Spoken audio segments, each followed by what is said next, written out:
kesiapsiagaan kita dalam menghadapi karhutlah juga. Nah, sehingga konsep desa mandiri menuju langit biru ini saya menyebutnya sebenarnya konsep desa membangun, ya, tapi lebih sempurna ini penekanannya. Walaupun di dalam desa membangun itu indeks kekuatan lingkungan ada, indeks kekuatan sosial ada, dan indeks kekuatan ekonomi ada. Dengan 52 indikator, tapi yang diterapkan 50 indikator. Nah, kalau semua desa berubah menjadi desa mandiri, sebetulnya pemerintah lebih mudah mengkoordinasikan hal-hal yang perlu dan sifatnya mendesak. Misalnya sekarang ini ya, kasus COVID, banjir misalnya ya, tanah longsor, itu lebih mudah. Pertama, ada yang lebih peduli tentang lingkungannya, sehingga ketika ada kejadian cepat lapor dan cepat bertindak, walaupun hanya tindakan darurat dan pertama gitu ya. Nah, itu yang kita harapkan ke depannya. Jadi sekarang ini berkat sinergitas TNI, Polri, dan pemerintah daerah, awalnya Kalbar hanya punya 1 desa mandiri selama ini, nah sekarang sudah punya 214. Nah, 214 inilah yang akan kita kembangkan dari target saya 425. Awalnya ketika kita mencanangkan 425, jajaran pemerintah provinsi aja sepertinya pesimis gitu ya. Tapi ketika kita bersinergi dengan TNI Polri, kenapa TNI Polri? Karena di 52 indikator itu ada 4 yang secara langsung itu sebetulnya berada di kepolisian. Nah, makanya saya sangat bersyukur kalau di desa itu ada Babin Kamtibmas.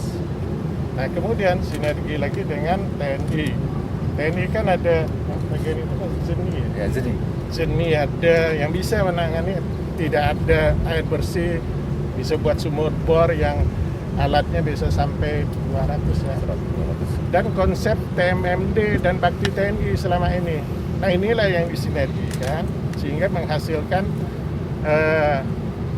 Kalbar awalnya ada 4 kabupaten tertinggal, sekarang sudah 0. Selama ini kita punya 8 loh.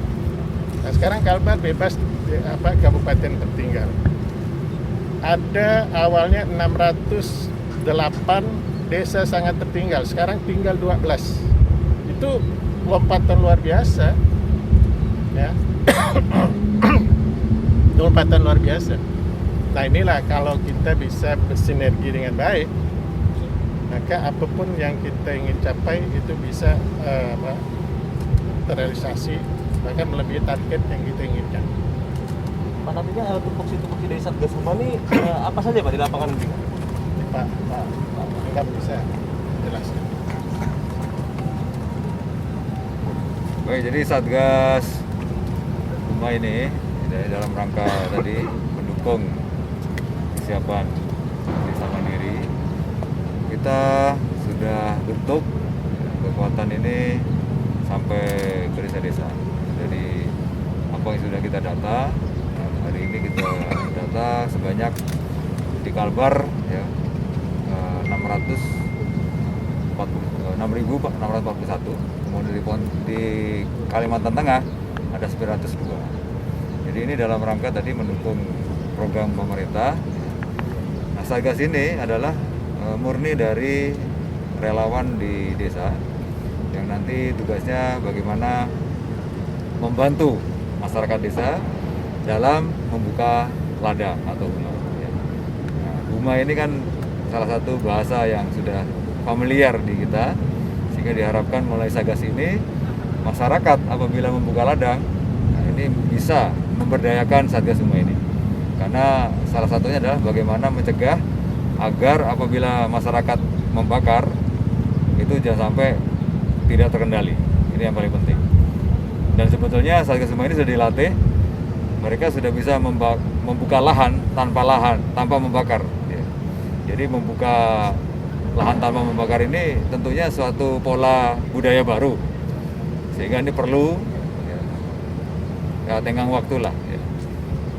Mungkin sekarang masyarakat ya masih ada lah, nanti ada yang tetap membakar, yang seperti ini tetap kita pendampingan istilahnya ya. Tapi ya bagi masyarakat sudah mau merubah pola menanam atau membuka lahan dengan tanpa membakar, maka Satgas ini juga bertugas untuk bagaimana membantu masyarakat di desa tersebut. Berarti ini Satgas Sumba ini terdiri dari para relawan-relawan ya Pak ya? Ya betul. Untuk nanti mungkin sampai di desa-desa sendiri pergerakan atau penugasan tupoksi Babinsa itu seperti apa Pak nanti Pak? Ya ini nanti akan menjadi mitra dari Babinsa dan Babin Kaptimas. Selama ini kalau Karhutla kan kita selalu yang terdepan Babinsa, Babin Kaptimas dibantu oleh Manggala Agni, ya, Tagana, ada dari BPBD, Basarnas ya. Nah ini kan sudah tentunya mereka dihadapkan kepada situasional. Ya. Tugas Satgas Sumba ini membackup. Sejak awal mereka sudah bisa mengetahui ada informasi tentang adanya rencana masyarakat mau membakar. Ini salah satu titiknya itu, sehingga itu nanti bisa membantu keberadaan Babinsa dan Babin Kaptimas di desa tersebut. Mungkin termasuk sekarang ini banjir longsor juga bisa dikiat juga. Ya, tentunya itu nanti bisa saja dimanfaatkan untuk kepentingan yang lain, ya bisa. Jadi bisa ada bencana alam, ini salah satu potensi kekuatan bisa dikerahkan di sana. Oke. Oke. Ya.